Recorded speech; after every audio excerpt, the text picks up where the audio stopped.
Welcome to today's explainer. Right now, everywhere you look, there is just this massive, pervasive global anxiety surrounding artificial intelligence, cloud computing, and big data. It really feels like every headline is telling us to brace for impact, right? But what if we have it all backward? What if instead of some looming disaster, this technological revolution is actually the greatest blank canvas we've ever been handed? Today, we're unpacking some fascinating insights from Jack Ma on why the future is an incredible opportunity and exactly how you can position yourself to not just survive, but truly thrive in the AI era. All right, let's dive right into this. So are you stressing out over the unknown? Look, it's a completely natural human reaction to fear what we don't understand.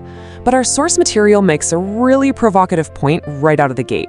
When you worry excessively about the future, it actually stems from a lack of confidence and, honestly, a lack of imagination.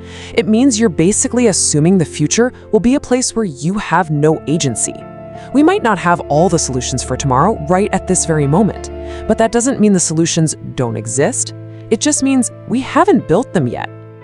Section 1. Rethinking our future anxiety. There is a stark, fascinating contrast in mindsets when facing the future. Often, it's the older, already successful generation that is totally consumed with worry. And why? Because they have a status quo to protect. They have something to lose. But the younger generation, or really anyone with a beginner's mindset, views the future as a wide-open opportunity. Think about the story of Alibaba from our source material. 18 years ago, they had zero money and zero technology. But you know what that meant? It meant they had absolutely no money to lose and no technology to lose. When successful people dismiss new tech, whether that's the internet back then or AI right now, that is the exact moment for those with nothing to lose to dive in. Because if you start now, in 10 or 20 years, you're going to be the expert. So the crucial point here is this very blunt but highly effective piece of advice. Stop worrying about the things that presidents and prime ministers worry about. You are not Vladimir Putin, and you shouldn't be carrying the weight of global geopolitics on your shoulders. Frankly, you already have way too many things to worry about in your own life. If you spend all your energy stressing over the state of the world, you completely neglect your own path. You need to worry about how you're going to graduate, how you'll make a living, and most importantly, how you can do something uniquely fun, interesting, and actually helpful to others. Moving on to Section 2, the Tech Revolution Job Myth. History shows us we've actually been here before. Looking back at the timeline of technological revolutions, when the first one happened with the steam machine, people absolutely panicked. They thought, oh my God, steam is going to take away all the jobs. But after 50 years, the steam machine had created infinitely more jobs. Then came electricity.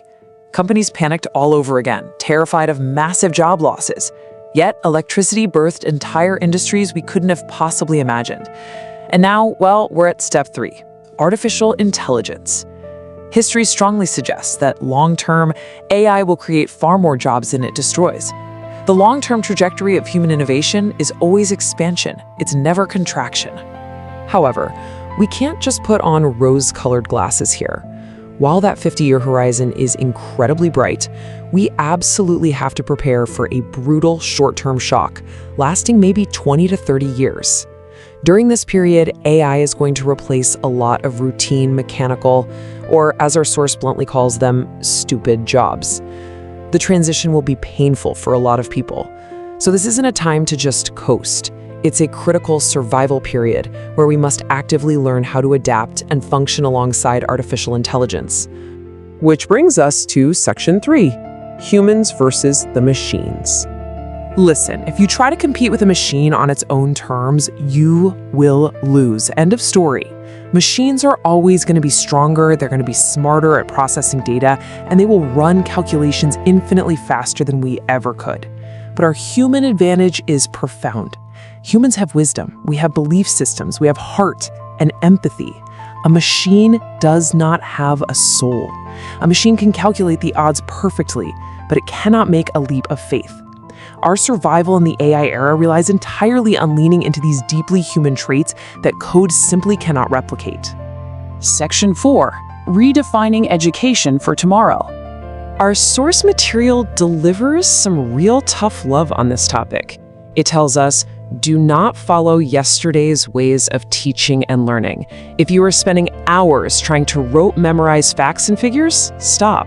A computer will always remember more things perfectly without ever forgetting a single detail. If you're training to just calculate things faster, stop doing that too. The computer will always calculate faster than you. Right now, we're training our youth to essentially be second-rate computers, which is a guaranteed recipe for obsolescence in the AI era.